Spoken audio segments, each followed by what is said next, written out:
Hello, my name is Jimmy from Cruise FM. A lot of people, you might not know, call me Jedi Jimmy. I actually have a podcast. It's called the Jedi Jimmy Podcast, which I talk about anything Star Wars. I'm a huge Star Wars fan. The month of May is a great month because that's when all the original Star Wars movies came out at their respective years. So the next one I'm doing is Star Wars Episode 5, The Empire Strikes Back.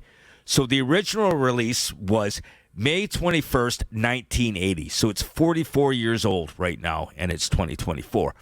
So the original box office was $401.5 million worldwide. The original budget was $30.5 million. The special edition release was February 21st, 1997. And the special edition box office in the theaters was $67.597 million. So, comments about the characters. There was a lot of new characters brought in, different bounty hunters, Boba Fett, IG-88, and that he's the same type of droid as IG-11 in The Mandalorian, and Jedi Master Yoda, who was the teacher of Obi-Wan, which we find out later. He was actually a Grand Master during the time of the Republic and the Jedi. Lando Calrissian, a smuggler and a friend of Han Solo. And Wedge Antilles. He made his return in Empire Strikes Back. He was in the Battle of the Death Star.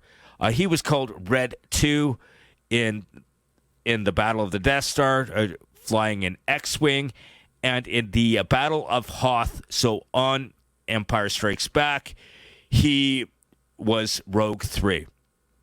He's the one that actually, using the harpoon and tow cable, took out the AT-AT. Now, Luke was Red 5 in the Attack of the Death Star and Rogue 1 in the Battle of the Hoth, because he was actually made a Rogue leader because he was the one that destroyed the Death Star in Episode 4. One character inconsistency was when Obi-Wan said that Luke was their only hope, when he said that to Yoda, because that didn't make sense, because Obi-Wan should have known that Leia was also a Skywalker, because he protected her in the Obi-Wan series, which took place before these movies. Now, battle scenes. The main battles in the on Hoth were the snow speeders and land troopers against the Imperial walkers, which were basically huge dinosaur-like tanks with heavy firepower. So you had the four-legged ones; those were called AT-ATs, and then there was the smaller ones, which were two-legged, were called the AT-STs. And there wasn't really much of a space battle at all in this one, because the fleet was just in pursuit of the Millennium Falcon. Now, lightsaber scenes. The lightsaber scenes in this are actually a lot better in this movie than it was in A New Hope, because there was a little bit more choreography in this one. Like first of all, Luke did start his training with Jedi Master Yoda.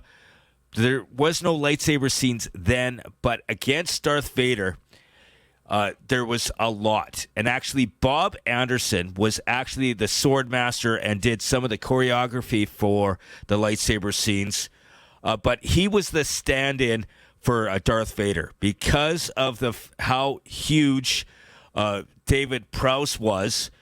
Like, Dave Prowse was 6'7", and he was kind of very awkward. Like, he could walk around, but he did have physical issues. Like, he did have bad back and hips and stuff like that, but he still was able to walk around.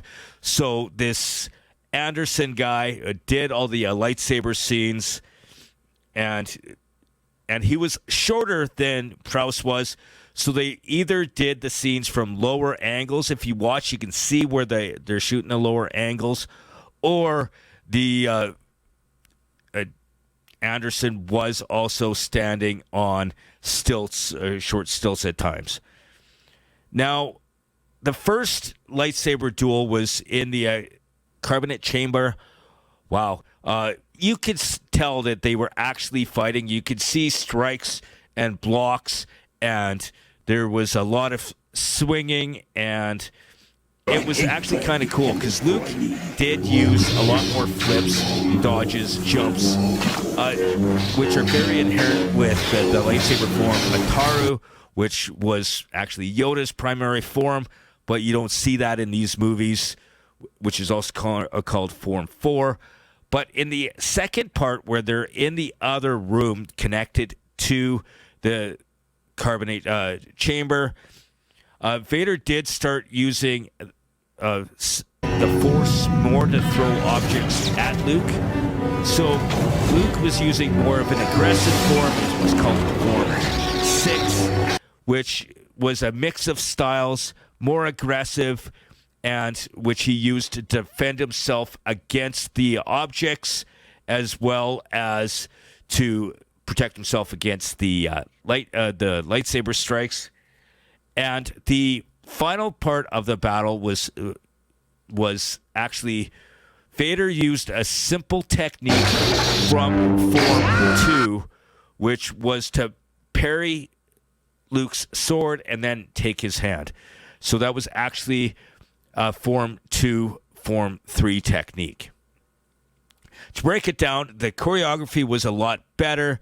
The lightsaber sequences weren't as elaborate as in the prequels, but you also got to take into account the timeline is 20 years different, not only from the release of the movies, but also during the timeline of Star Wars. So the prequels were 20 years before, where there was actually teachers that taught people how to use the lightsaber, whereas Luke was mostly self-taught on how to use the lightsaber, so there wasn't as many refined techniques.